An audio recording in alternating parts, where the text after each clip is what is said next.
Saudi Arabia பதிவு ஒன்று பார்ப்போங்களா? அதாவது சில நாட்களுக்கு முன்னால் எனது அலுவலகத்துக்கு அருகில் இருக்கிற ஒரு பள்ளிக்கு லுகர் தொழுகைக்காக போனேன். லுகர் தொழுகைனா 12 மணி, 12:30 மணி இருக்கும். அந்த பள்ளியில் எடுத்த புகைப்படம் தான் இது இப்போ நீங்கள் பார்க்குறது. துப்புரவு தொழிலாளியாக தெருக்களை கூட்டி பெருக்கும் பங்களாதேஷ் நாட்டைச் சேர்ந்த ஒரு முஸ்லீம் பள்ளியில் உட்காந்துருக்கிறாப்புல. இந்த பள்ளிக்கு தொலை வரக்கூடியவங்க எல்லாமே மல்டி மில்லியனருங்க. சவுதி, எல்லாமே சவுதி ஆளுங்க. விலை உயர்ந்த உடைகளோடும் உயர்ந்த வாசனை திரவியங்களோடும் மிகவும் சுத்தமாக தொழுகைக்கு உட்காருவாங்க. அதே பள்ளியில் கம்பெனி சீருடையான மஞ்சள் நிற அழுக்கு படிந்த உடையோடு அந்த பங்களாதேசத்து முஸ்லீம் உரிமையோடு பள்ளிவாசலின் மத்தியில் அமர்ந்திருப்பதை பார்க்கிறோம். இது உலக பள்ளிவாசல்கள் அனைத்திலும் சர்வசாதாரணமாக பார்க்கலாம். இது மட்டுமா? தொழுகை ஆரம்பமானதும் அந்த பங்காளி எங்கு விரும்புகிறாரோ அங்கு சென்று நின்று கொள்ளலாம். முதல் வரிசையிலும் பலமுறை இவர் நின்று பார்த்துள்ளேன். ஏன்னா டெய்லி தொழுகை வருவப்பில் அந்த பையன். அதோடு வரிசையில் நிற்கும்போது இவரது அழுக்கு உடையினால் சங்கோஜப்பட்டு கொண்டு சற்று விலகி நிற்பார். ஆனால் பக்கத்தில் நிற்கும் மல்டி மில்லியனர், அதாவது அவர் தனக்கு அழுக்கு ட்ரெஸ்ஸாக இருக்குன்னு சொல்லிட்டு கொஞ்சம் நகர்ந்து நிற்பார் சங்கோஜப்பட்டுக்கிட்டு. ஆனால் அந்த மல்டி மில்லியனான சவுதி அவரை கையை பிடிச்சி இழுத்து தனக்கு பக்கத்தில் நிறுத்தி வச்சுக்குவாப்புல. இது சவுதிகளுக்கு விருப்பம் இல்லாவிட்டாலும் தொழுகையில் நன்மை குறைந்து விடக்கூடாது என்பதற்காக அந்த பங்காளியை தனது அருகில் இழுத்து நிறுத்திக் கொள்கின்றனர். இது இது பண்ண இது இது அடுத்தாப்புல இன்னொரு ஃபோட்டோவை பாருங்கள். இவரும் துப்புரவு தொழிலாளி தான். அங்கே இமாமாக என்று தொழுகை வைக்கிறார் பாருங்கள். அதாவது தொழுகையை வழி நடத்தக்கூடியவர். அவர் குனிஞ்சா பின்னாடி உள்ளவங்க குனியணும், அவர் நிமிர்ந்தா பின்னாடி உள்ளவங்க நிமிரணும். இது எவ்வளோ பெரிய ஒரு ஆச்சரியம் அது. இது யார் இப்போ எங்கு இது சாத்தியமாகும்? பள்ளிவாசல்கள் மட்டும்தான் சாத்தியமாகும். நம்ம யோசனை பண்ணுவோம், என்னடா அது இவங்க ஏன் முஸ்லீம்கள் இந்த அளவு குர்ஆனையும் ஹதீஸையும் ஃபாலோ பண்ணுறாங்க அப்படின்னு நம்ம நினைக்கிறோம்ல. அது இந்த தொழுகையினால தான் அவர்களுக்கு அந்த உரிமையை கொடுக்குது. இதே நம்ம ஊரில் பாருங்கள், அதே தோட்டியை எப்படி நம்ம நடத்துகிறோன்னு பாருங்கள். அந்த அம்மா தூரமாக நின்றுட்டு ஒரு கோவலையில் தண்ணியை அவர் கையில் கூட கொடுத்து அவர் குடிக்க சொல்லாமல் அவர் கையாலேயே குடிக்கிறதுக்கு அப்படியே ஊற்றுறாங்க. இதில் அவங்கள சொல்லி குத்தம் இல்லை, நம்ம சமூகம் அந்த மாதிரியே வளர்ந்துருச்சு. அதே மாதிரி தோட்டியின் மகன் அப்படின்ற ஒரு கதை, ரொம்ப ஃபேமஸான கதை அது. அது எந்த அளவு ஒரு தோட்டி எப்படி மனசால் பாதிக்கப்படுறான் அப்படிங்கிறத பற்றினா அதில் அந்த கதைகளை வரும். அதை முடிஞ்சவங்க படித்து பாருங்கள், அந்த தோட்டியின் மகன்கிறத. இப்போ நம்ம எதுக்கு அதெல்லாம் எடுத்து சொல்கிறோன்னாக்க, இப்போ முஸ்லீம்கள் ஏன் இந்த குர்ஆனையும் ஹதீஸையும் தங்களுடைய வாழ்க்கையில் கடைபிடிக்கிறாங்க? காரணம் இதுதாங்க. அவர்களுக்கு சமத்துவமும் உரிமையும் எல்லா இடங்கள்லையும் கிடைக்கிறதுக்கு காரணமே இந்த தொழுகை தான்.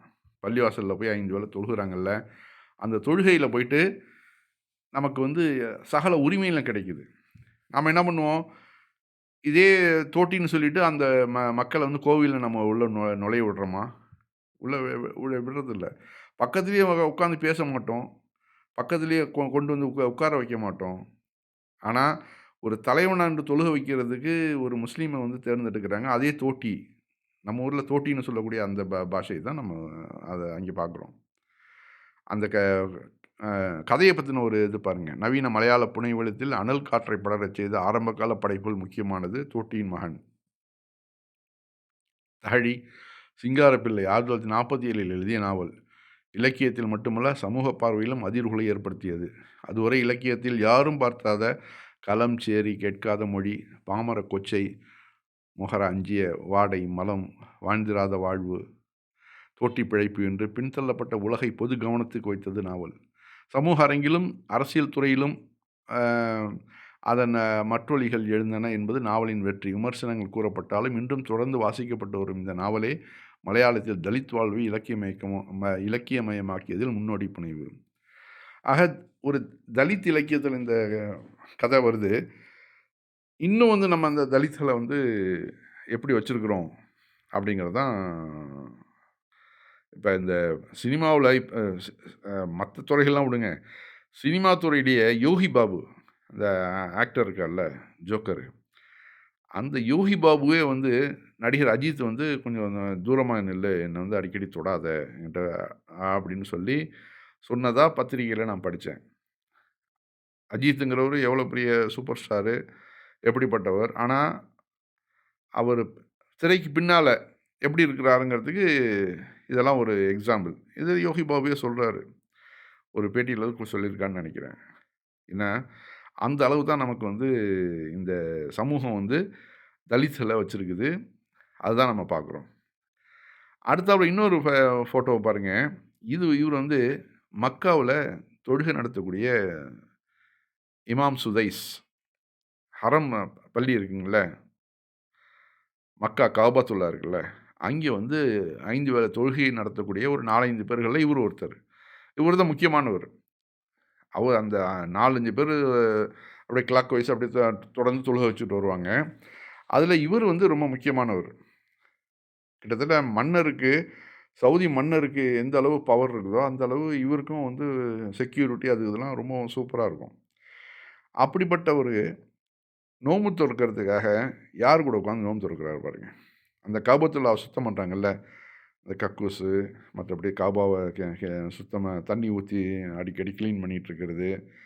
இது மாரியான வேலைகள செய்யக்கூடிய அந்த துப்புரவு தொழிலாளர்கள கூப்ட்டு உட்கார வச்சு, தனக்கு பக்கத்தில உட்கார வச்சு நோன்பு தொறக்கிறாரு. இது வந்து உலகத்தில வந்து அ பல சட்டங்கள் போட்டு நடைமுறைப்படுத்த முடியாதது, ஒரு சின்ன ஒரு நபிகளுடைய மொழி, நபி மொழி வந்து நடைமுறைப்படுத்தி காட்டுது. இதில நன்மை இருக்குது, இப்படி செய்யுங்க, இது மாரி உட்கார்ந்து சாப்பிடுங்க. ஏழைகள வந்து அதாவது ஒரு ஹதீஸ் இருக்குது. ஏழைகள ஒதுக்கிட்டு பணக்காரர்கள மட்டுமே கொண்டு வர அந்த விருந்து இருக்குதே, அதில வந்து அபிவிருத்தி இருக்காது அப்படிங்கிறாங்க நபிகள் நாயகம். எவ்வளோ பெரிய ஆச்சரியமான ஒரு வாக்கு பாருங்க. ஏழைகளுக்கு அவங்க அவ்வளோ முக்கியத்துவம் குடுக்குறாங்க. ஏழைகளையும் பஞ்ச பராரிகளாக ரோட்ல சுத்துறாங்கல்ல, அவர்களெல்லாம் நீங்க வந்து உதாசீனப்படுத்தாதீங்க. அவர்கள வந்து கண்ணியப்படுத்துங்க அப்படிங்கிறாங்க. அது வந்து இங்க வந்து ஃபாலோ பண்ணப்படுது. சவுதி அரேபியால. எவ்வளோதான் பணம் மல்டி மில்லியனரா இருப்பான். அவனோட வீடுகள்லாம் பார்த்தா ஒரு ஒரு அரண்மனை. ஒவ்வொரு வீடும் ஒவ்வொரு அரண்மனையா இருக்கும். ஆனாலும் அவன் வந்து தொழுகையில நிக்கும்போது, ஒரு சாதாரண தொழிலாளிய கூப்பிட்டு பக்கத்தில நிறுத்தி வச்சுட்டு தொழுகிறான்னாக்கா, இது வந்து சமூகத்தில மிகப்பெரிய புரட்சி இது. நாமெல்லாம் இத வந்து இந்த புரட்சியெல்லாம் வந்து வெளியில கொண்டு வர மாட்டாங்க ரொம்ப பேரு. வெளியில வந்து கம்யூனிச புரட்சி, கம்யூனிஸ்ட தோழர்கள் அப்படி இப்படிலாம் சொல்லிட்டு இருப்பாங்க. ஆனா, சக அ சிஷ்யர்கள வந்து தோழர்கள்னு சொன்னதே நபிகள் நாயகம் தான். ஃபர்ஸ்ட்டு. கம்யூனிஸ்டுகள் தானே இப்ப தோழர்கள்னு சொல்றாங்க. இத வந்து நபிகள் நாயகமே சஹாபி, தோழர்கள் அப்படின்னு சொல்லிட்டு தான் அவங்கள வந்து கூப்பிடுவாங்க. அவர்கள் வந்து சிஷ்யர்கள், குரு, சிஷ்யன் அந்த லெவல்ல இருக்காது. இப்ப நம்ம இப்ப இந்த சர்ச்சையில மாட்டிட்டு இந்த 30 வயசு இளைஞன், அவனையும் அந்த பையனையும் வந்து பெரிய யோகி மாரி பேசுறாங்க. ஞானி மாரி தூக்கிட்டு கொண்டாடுறாங்களே! நபிகள் நாயகத்த வந்து அவர்கள் வந்து ஒரு சீடர்கள வந்து சகோதரர்கள்ன்னு தான் கூப்பிடுவாங்க. சஹாபிகள், தோழர்கள் அப்படின்னு தான் நண்பர்கள் அப்படின்னு தான் வச்சு அவங்கள வந்து நடத்துவாங்க. அதுதான் அதுக்கு பிறகு கம்யூனிஸ்ட்டுகள் வந்து காப்பி அடிச்சுட்டாங்க. அவர்களும் வந்து தோழர்கள்ங்கிற அந்த வார்த்தைய அவர்கள் யூஸ் பண்ணிக்கிட்டது.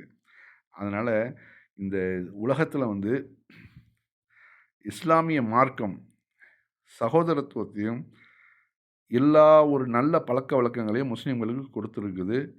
அது வந்து நடைமுறையும் படுத்திருக்குது. ஒரு சில முஸ்லிம்கள் ஃபாலோ பண்ணாம இருக்கலாம்.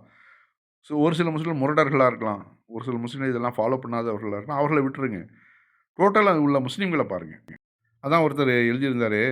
நான் வந்து பேப்பர்ல படிக்கிற முஸ்லிம்களுக்கும், நான் தினமும் பழகக்கூடிய முஸ்லிம்களுக்கும் நெறைய வித்தியாசம் இருக்குதே. இவ்வளோ அன்பா, இவ்வளோ அழகா பழகுறாங்க. இவர்களா இந்த மாரி இந்த ஊடகங்கள் சொல்லுதே, இது மாரியா இருக்க போறாங்க அப்படின்னு சொன்னாரு. அதுதான் உண்மை.